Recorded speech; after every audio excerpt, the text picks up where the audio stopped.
It's time for Over There with Mirella Rastorfer. Mirella is our European correspondent. She joins us weekly. She is over there in big surprise Switzerland, but I'm looking in my crystal ball and she will be moving around shortly. Hi, Mirella, how are you? Hi, very well, thank you, Jill. Moving in shortly. I mean, it looks like from the vaccine points of view, the United States are definitely going faster as what Switzerland is doing. But this is a topic on its own. And I actually wanted to give you today some comments on the results of the referendums that we talked about 2 weeks ago. So as a small reminder, we had three referendums. And last weekend, the results came in. It was, as predicted, very tight. The one concerning the so-called Swiss burqa niqab ban has been accepted by a very, very slim majority. That means 51.2%. And so that was really extremely tight. There were many reasons for that, and I would say that first of all, this new law is going to be in the constitution. It's going to outlaw the Islamic burqa, niqab, and all other face coverings in public spaces, except for special situations like the one we are having right now because of COVID-19, of course, or in the future for the carnivals, or obviously for all places of worship. So we are joining with that decision other European countries like, for example, France. It has been in the last few days before the weekend really very heavily debated, because that was a very specific situation in the sense that people of the same group, or let's say opinions that usually were shared, like feminist, had also a half and half position on this topic. Some saying that women should at the end be able to wear whatever they want to wear without any discrimination.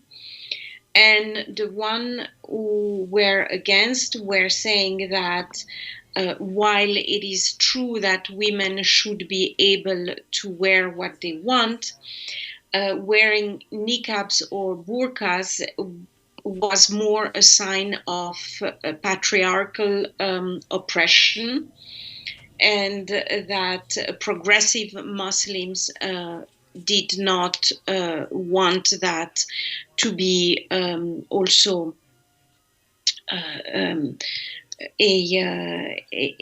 how can I say that, a possibility to continue and force, in some cases, women who actually didn't want to wear the niqab or the burqas.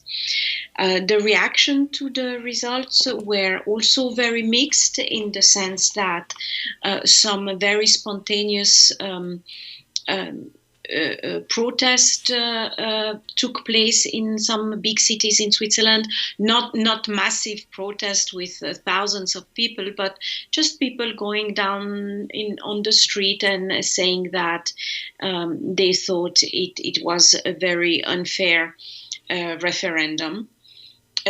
From more official sources, we know from the founder of the Forum for a Progressive Islam, a woman called Saida Keller-Messali, said that the result was a rejection of a totalitarian ideology which has no place in a democracy. On the other spectrum of the opinion, the Secretary General of the Islamic Central Council of Switzerland, Farah Oulousseï, said that the vote had succeeded in anchoring in the constitution a widespread Islamophobia in Switzerland. So I guess the opinion are going to remain very divided because of course, all objectivity, 51.2% is literally a situation of half and half. But that's the thing about democracy and referendums. You just need a majority. The next referendum was about the electronic ID, and also as predicted, it has been massively rejected with 64.4%. This is a very clear-cut decision. And it is exactly for the fear and reasons that we discussed together, and that is these electronic IDs would not have been produced by the state, but by private companies. And the biggest fear of Swiss people is always, what do all these companies with our data, and do they sell them at one point, or do they share them with someone? There is just this lack of security that was felt for this electronic ID.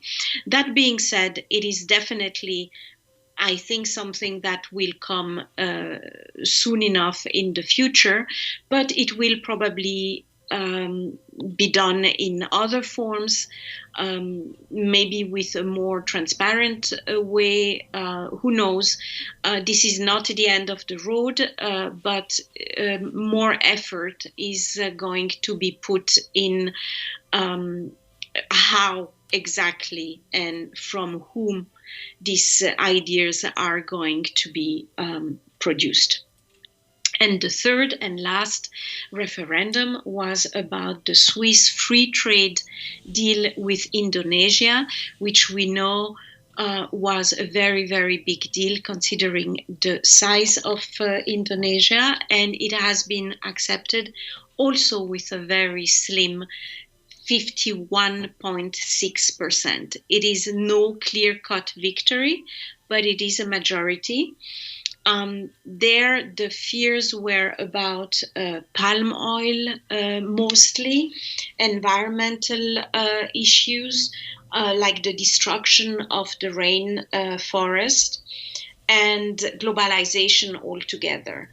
Now, the people behind the referendum really emphasized the fact that there would be support for Indonesia to produce sustainable palm oil, and there would be also control on that topic, but that altogether it is a very important trade deal that also the European Union is trying to get accepted, and that put Switzerland in right there in the game in order not to lose on new markets. This is also a sign that the next trade deals are not going to be easy to present to the Swiss people, as this one was already very tight. I know that there is something in the making with Malaysia. I know that there is also something in the making with the South American Mercosur, including Brazil, Argentina, Uruguay, and Paraguay. All of these trade deals are on the table. But obviously, there are concerns today more than ever, especially about the basically environmental issues that are real, and where people want to be sure that whatever decision is made, it's going to be under the premise that we want to stop damaging the environment. A large majority is worried about the future and the climate changes. And besides the issues that are just basically linked to globalization as an enemy altogether, I think also many people do not see that as such a clear yes or no. They just want to make sure that any kind of future deal is going to be made in the respect of human labor, and also in the respect of all the environmental issues that we do know about very clearly today more than ever. Thank you very much, Mirella Rastorfer. Over there. My pleasure.